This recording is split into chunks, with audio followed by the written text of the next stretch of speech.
Rocco, le perroquet magique. Dans une petite cabane perchée au sommet d'un cocotier géant, vivait un perroquet nommé Rocco. Mais Rocco n'était pas un perroquet ordinaire. Ses plumes changeaient de couleur selon son humeur, et il pouvait parler toutes les langues du monde, même celles des animaux.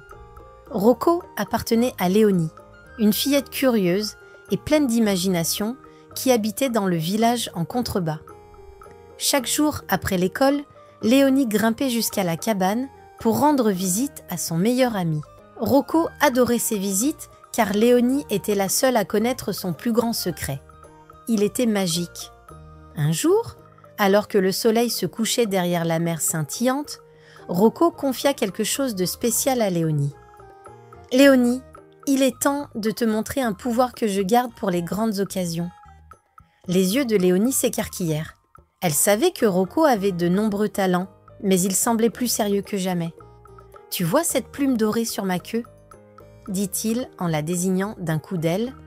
Léonie hocha la tête. « Si tu la touches et fais un vœu, je peux rendre ce vœu réel. Mais attention, il ne fonctionne qu'une seule fois. » Léonie resta bouche bée. Un seul vœu ?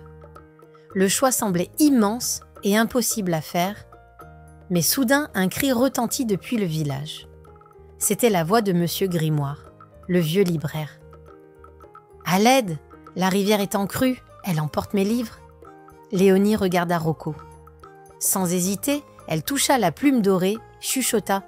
« Je souhaite que nous puissions aider tout le monde dans le village. » À cet instant, un vent brillant entoura Rocco et ses plumes devinrent d'un bleu éclatant. Il ouvrit ses ailes et cria « Accroche-toi, Léonie, nous avons du travail à faire !» Rocco battit des ailes avec une puissance qu'il n'avait jamais montrée auparavant. Léonie s'accrocha à lui, son cœur battant à tout rompre, tandis qu'il survolait toile la colline pour rejoindre le village en détresse. En arrivant, ils virent l'eau de la rivière déborder et inonder les petites rues pavées. Les villageois tentaient désespérément de sauver leurs affaires et d'aider le vieux monsieur Grimoire, dont la librairie se retrouvait engloutie par les flots. Rocco se posa sur un lampadaire, ses plumes toujours d'un bleu éclatant.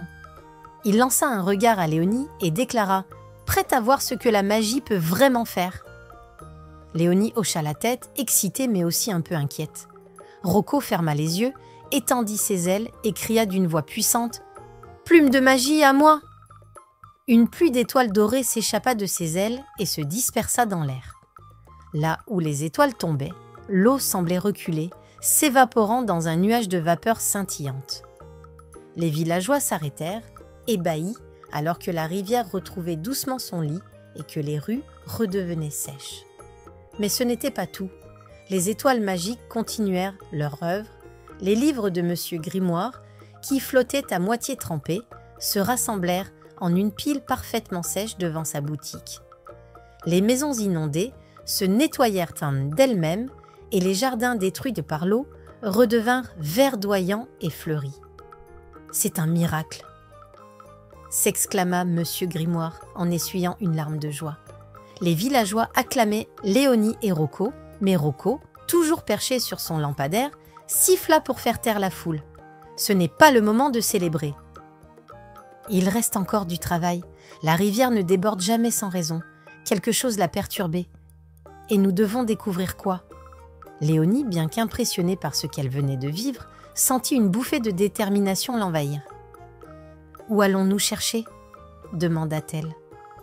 Rocco répondit, les plumes de nouveau lumineuses. « En amont de la rivière. J'ai entendu dire qu'une vieille grotte magique s'y cache. Et si c'était elle qui avait provoqué ce chaos ?» Sans hésiter, Léonie grimpa sur le dos de Rocco et ensemble, ils s'envolèrent vers les hauteurs, prêts à affronter le mystère qui attendait. Léonie et Rocco volèrent au-dessus de la rivière sinueuse, leurs yeux scrutant l'horizon. À mesure qu'ils s'approchèrent de la source, la végétation devenait plus dense et mystérieuse. Les arbres semblaient chuchoter entre eux et des lueurs étranges dansaient à travers les feuillages. « Voilà la grotte !» murmura Rocco en pointant du bec une ouverture sombre dissimulée derrière une cascade scintillante. Léonie descendit du dos de Rocco, trempée par les éclaboussures de la cascade. Elle écarta les lianes qui masquaient l'entrée et s'aventura à l'intérieur, suivie de près par son ami à plumes. L'intérieur de la grotte était fascinant. Des cristaux lumineux tapissaient les murs, projetant une lumière douce et colorée. Mais plus ils avançaient, plus une étrange énergie se faisait sentir. Au centre de la grotte, une grande pierre scintillante semblait pulser comme un cœur, émettant une lueur dorée. Devant cette pierre se tenait une créature étrange, une loutre aux yeux brillants, vêtue d'une cape en mousse. « Qui ose troubler la magie de la rivière ?» gronda la loutre d'une voix étonnamment grave. Léonie hésita, mais Rocco prit la parole. « Nous ne sommes pas là pour troubler quoi que ce soit, honorable loutre.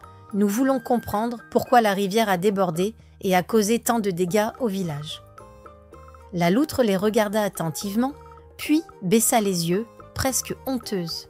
« Ce n'était pas censé arriver, » murmura-t-elle. « Je suis Gardeline, gardienne de la rivière magique. Mais récemment, un voleur est entré dans cette grotte et a dérobé l'un des cristaux qui stabilisent les flots. Sans lui, la rivière devient incontrôlable. » Léonie s'avança, son cœur battant fort. « Où est ce voleur maintenant ? » « Nous pouvons vous aider à récupérer le cristal. » Gardeline hocha la tête. « C'est un corbeau noir du nom de Crash. Il vit dans un arbre creux à la lisière de la forêt. Mais attention, il est rusé et ne rendra pas le cristal sans contrepartie. » Rocco déploya ses ailes, ses plumes redevenues étincelantes. « Nous n'avons pas peur des défis, » déclara-t-il. « Allons rendre la rivière à son état normal. » Guidés par les indications de Gardeline, Léonie et Rocco quittèrent la grotte et se dirigèrent vers la lisière de la forêt. Là, ils trouvèrent le fameux arbre creux. Des croassements rauques se firent entendre et un grand corbeau noir, les yeux perçants, émergea de l'ombre. « Qui ose venir déranger Crash ?» lança le corbeau d'un ton moqueur. Léonie prit une profonde inspiration. « Nous savons que tu as volé le cristal. Pourquoi l'as-tu fait ?» Crash émit un rire rauque. « Pourquoi ? Parce que les cristaux de la rivière sont remplis d'énergie. Avec lui, je suis devenu plus puissant que jamais. » Rocco s'approcha, ses plumes scintillant d'un rouge flamboyant. « Si tu veux du pouvoir, pourquoi ne pas utiliser ta ruse pour faire le bien ? Rends le cristal et nous pourrons trouver un moyen de t'aider. » Crash sembla hésiter, mais il finit par plisser les yeux. « Très bien, » dit-il enfin. « Mais seulement si vous réussissez une épreuve. Vous devrez résoudre l'énigme que je vais vous poser. Si vous échouez, le cristal restera à moi. » Rocco et Léonie échangèrent un regard. Ils n'avaient pas le choix. Crash se redressa sur une branche et agita ses ailes noires comme pour attirer toute l'attention. Ses yeux perçants brillaient d'un mélange de malice et de défi. « Très bien, voici mon énigme, » dit-il d'une voix rauque. « Écoutez attentivement. Je suis léger comme une plume, mais les plus forts ne peuvent pas me tenir très longtemps. Que suis-je » Léonie fronça les sourcils, réfléchissant intensément.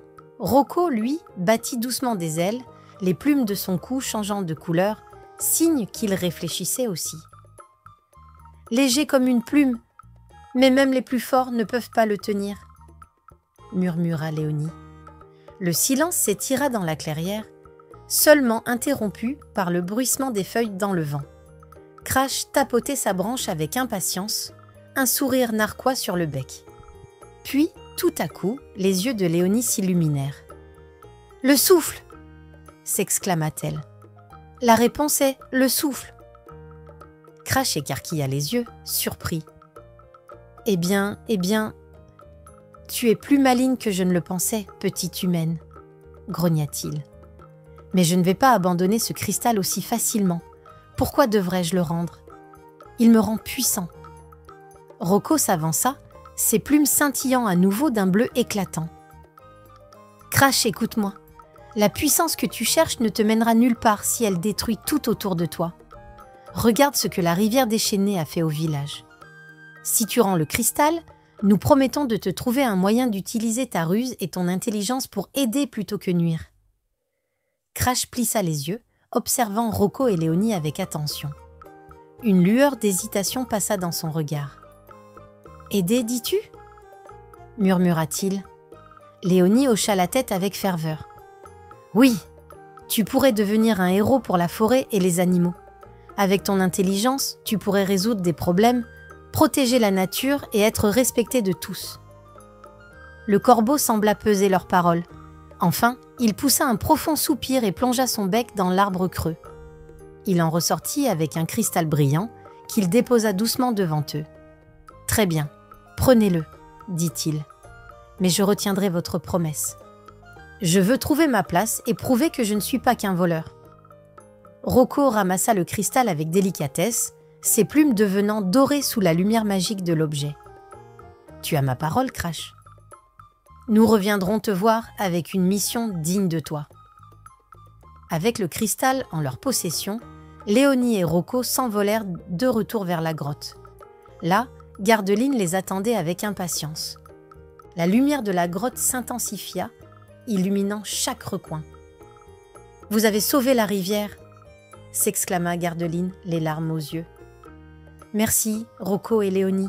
Grâce à vous, l'équilibre a été rétabli. » De retour au village, la rivière coulait paisiblement et les villageois acclamaient leurs deux héros. Rocco, cependant, ne pouvait s'empêcher de penser à Crash. Il savait que même un corbeau méfiant méritait une seconde chance.